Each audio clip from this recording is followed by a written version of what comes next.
Praise lord. మన ప్రభువైన యేసుక్రీస్తు యొక్క శ్రేష్టమైన నామములో అందరికీ ఉదయకాల సమయమున శుభాభివందనములు తెలియజేసుకుంటున్నాను.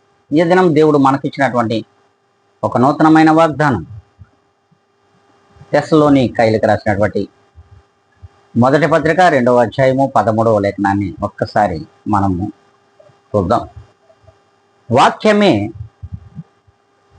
వాక్యము విశ్వాసులైన మీలో కార్యసిద్ధి కలుగచేయుచున్నది.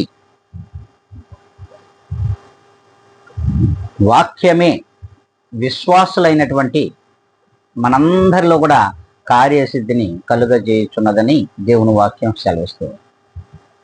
ఈ దినం దేవుని యొక్క వాక్యమును ఎవరైతే వింటున్నారో, ఈ వాక్యం వింటున్నటువంటి ప్రతి విశ్వాసిలో కూడా వారి వారి కార్యములను సఫలీకృత పరుస్తుందని దేవుడు తెలియజేస్తున్నాడు. ఈ వాక్యము ద్వారా ఎంతమంది ఈ దినమున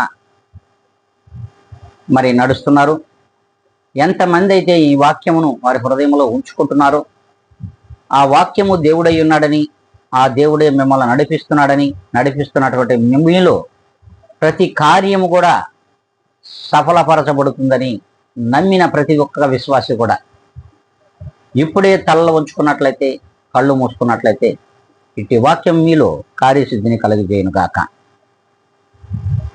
మహాపరిశుద్ధుడా, ప్రేమ కలిగిన మా తండ్రి, కృపా కనికరములో కలిగిన యేసయ్య, నీకు వందనములు కృతజ్ఞతలు చెల్లించుకుంటున్నాను.